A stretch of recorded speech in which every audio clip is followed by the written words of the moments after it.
स्थापितो भव सन्निहितो भव सन्निर्भो भव अवकुण्ठितो भव शान्तो भव यजमानस्य सर्वेषां मनसेन अभीष्टफलप्रसिद्धो भव स्नामयामि मुखे आचमनमानप्यामि तपयामि ओम आपो इष्टामयो भवस्तानुमस्मै चित्रक्षत्र चित्तसंयोधा चन्द्रम्भवा मनकृभदाम बुद्धिमानगायमं हरिवल्लभायमं अशोकायमं अमृतायमं दीप्तायमं लोकशोकविनाशिनयमः धर्मनिलयामं करुणामं लोकमात्रेम पद्मप्रियाम पद्मास्ताम पद्माक्षेम पद्मसुन्दर्येम पद्मोद्भवान्म पद्मोकेम पद्मप्रियाम रमान्म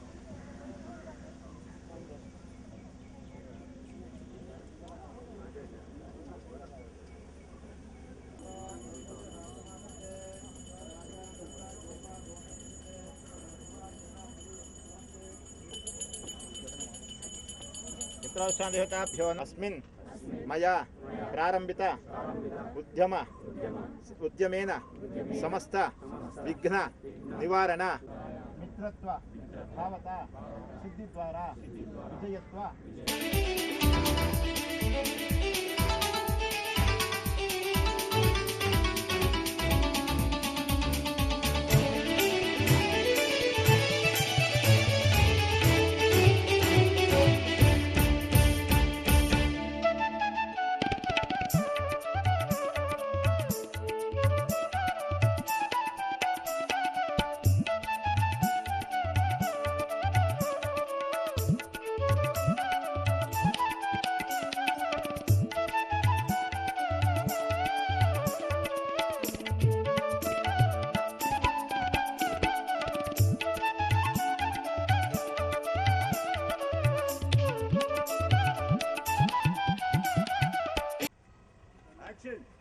ಮಿಂಚು ಪ್ರೊಡಕ್ಷನ್ಸ್ ಕೇಳದೆ ನಿಮಗೀಗ ಶುಭವಾಗಲಿ. ನೀವೆಲ್ಲ ಜೊತೆಲಿರ್ಬೇಕಾರೆ ಭಯ ಏನಕ್ಕೆ ನಾನು ಗೆದ್ದೆ ಗೆಲ್ತೀನಿ.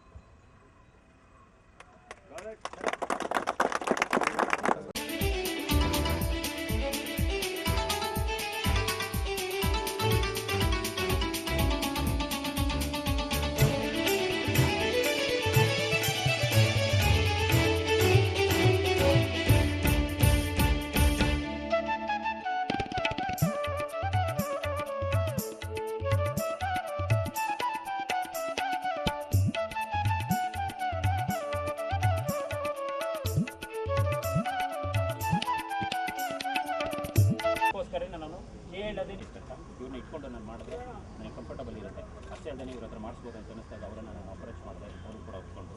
ಅದಾದ ಮೇಲೆ ನಾನು ನಮ್ಮ ಪೂಜಾ ಗಾಂಧಿ ಮೇಡಮ್ ಅವ್ರ ಹತ್ರ ಹೋಗಿ ಸಬ್ಜೆಕ್ಟ್ ಹೇಳಿದೆ. ನಾನು ಸಬ್ಜೆಕ್ಟ್ ಹೇಳಿದಾಗ ತುಂಬಾ ಇಷ್ಟಪಟ್ಟರು. ತುಂಬಾ ನಿಮಗೆ ಏನು ಸಪೋರ್ಟ್ ಬೇಕೋ ನಾನು ಮಾಡ್ತೀನಿ, ನೆರೇಷನ್ಸ್ ಇರ್ತಾರೆ, ತುಂಬ ಸತ್ಯಗಳನ್ನು ಸಮಾಜಕ್ಕೆ ಹೇಳ್ಕೊಂಡು ಹೋಗ್ತಾರೆ. ಅದು ಸಮಾಜದಲ್ಲಿ ಕೆಲವೊಬ್ಬರಿಗೆ ಇಷ್ಟ ಆಗುತ್ತೆ, ಕೆಲವೊಬ್ಬರಿಗೆ ಇಷ್ಟ ಆಗಲ್ಲ. ಅದು ಏನು ಕ್ಯಾರೆಕ್ಟರ್ನ ವಿಶ್ವಾಸ ಮಾಡ್ತಾ ಇದ್ದಾರೆ. ಇಷ್ಟಲ್ಲಾದ್ರೆ ಮತ್ತೆ ನನ್ನ ಒಂದು ಈ ಚಿಕ್ಕ ಪ್ರಯತ್ನಕ್ಕೆ ನಿಮ್ಮೆಲ್ಲರ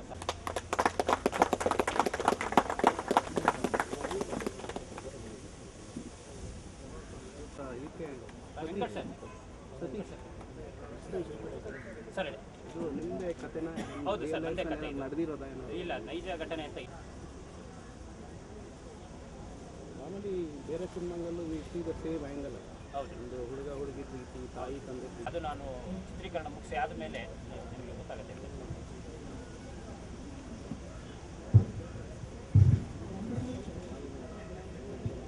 ಅವರು ಒಂದು ಮಹಾನ್ ಸಾಧಕ. ಪ್ರಪ್ರಥಮವಾಗಿ ನಾನು ಹೋಗಿ ಅವರನ್ನ ಅಪ್ರೋಚ್ ಮಾಡಿ ಅವರನ್ನ ಕೂರಿಸ್ಕೊಂಡು ನಾನು ಕಥೆ ಹೇಳಿದೆ.